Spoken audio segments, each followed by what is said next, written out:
In between the last one and this one, I went out for a bike ride, so I'm looking a little bedraggled. November 21st, 2017. Why do you turn the cameras off? That's the question I am frequently asked, but the real question should be, why do you have live webcams? I'll answer both.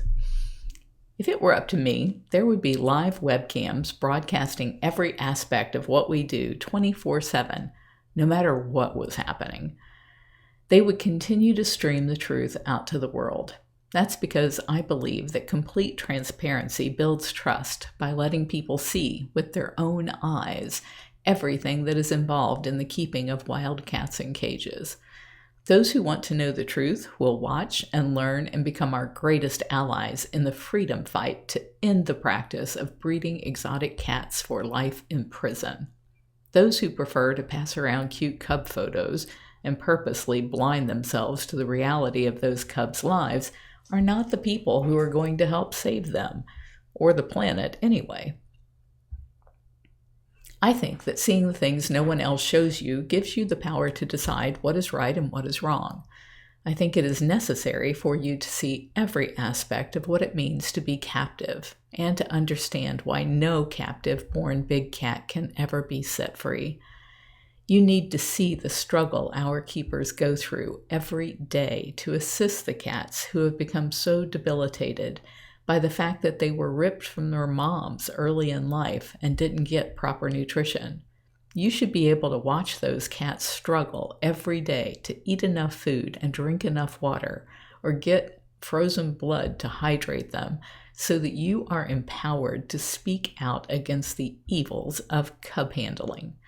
You should be able to see that even though some of the cats are skinny, lame, or missing limbs or eyes, when a cat is on the surgery table in the Winsong Memorial Hospital, you should be right there with us, experiencing the heart-rending decisions that have to balance what veterinary medicine can do versus what it should do for the benefit of the cat. There is an old saying, when all you got are hammers, all your problems look like nails. Thanks to advances in science and medicine, we can prolong life in many ways, but who are we doing it for? At Big Cat Rescue, we have only one determining factor when choosing a heroic measure to save or extend a life versus euthanasia, and that is the quality of life for the cat. We stream live from the West Bench Recovery Hospital, too. You watch with us to see the days, weeks, and sometimes months of recovery so that you have an idea how we weigh the trauma of intensive care against the future quality of life a cat may be able to experience. Every day and night, as we are watching to see the cat trying to rebound, we are encouraged, and yet there is always that huge question in our mind as to whether or not this will prove worth it to the cat. Is this the choice they would make if they could tell us? Sometimes the cats do tell us that despite our best efforts, they aren't willing to keep fighting. Sometimes we discover in surgery or from blood work or other diagnostics that there is no happy ending in sight, and we make the sad decision to euthanize. Even when we know it was the kindest thing to do, it is never easy. So why do we turn the cameras off sometimes? There are a number of reasons, but most of them involve the fact that I don't speak for all of us.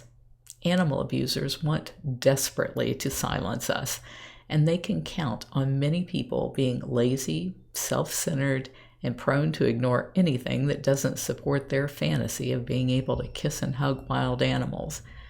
These cub pimps will take our words out of context or tightly crop an image of a cage to make it look like our cats live in cramped quarters. They gleefully share lies about how our cats die in an effort to stir up a frenzy of hatred toward us. They will replay over and over and over a brief snippet of a situation to make it look as if the cat were not being given expert care. I've been the target of their hate campaigns for more than 20 years, so it doesn't upset me, because I know that when they send their minions to post fake one-star reviews, that a good number of those people will eventually learn the truth and will become staunch supporters of a ban on the private possession of exotic cats. To me, it's worth it, and the best defense is to be completely open. It doesn't bother me that some people never get it because I believe we are all evolving and becoming more enlightened. I think we are all on the same path, just different points along the road. Given my underlying philosophy, it's easy for me to be forgiving and to never let the bad things people do or say touch my heart. For some others of my team, I think it's harder to be unjustly criticized.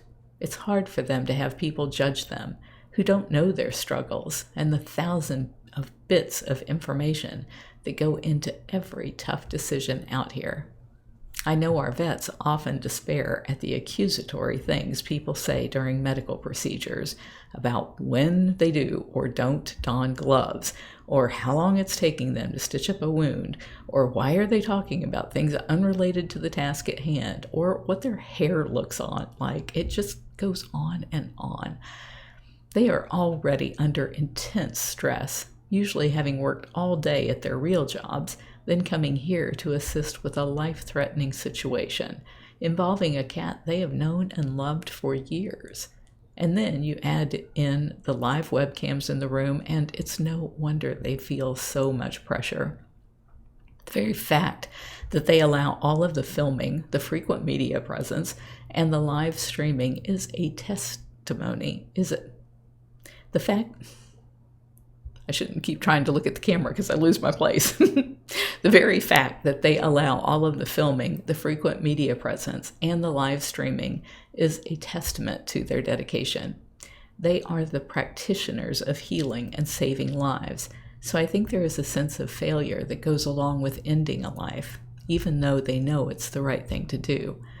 That becomes a very personal moment for them and the keepers in the room, who are all part of the decision.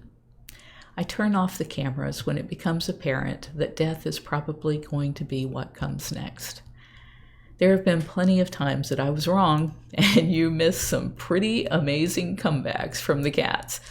But there are usually non-live cameras rolling that bring that to you after. As soon as we have dealt with the situation, we always reach out to let you know what happened. We will continue to do that because you should have all of the facts in order to make good decisions.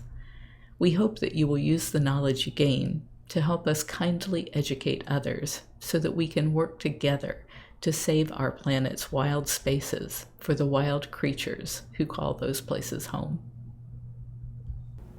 If you're enjoying my diary, please like, share, and subscribe.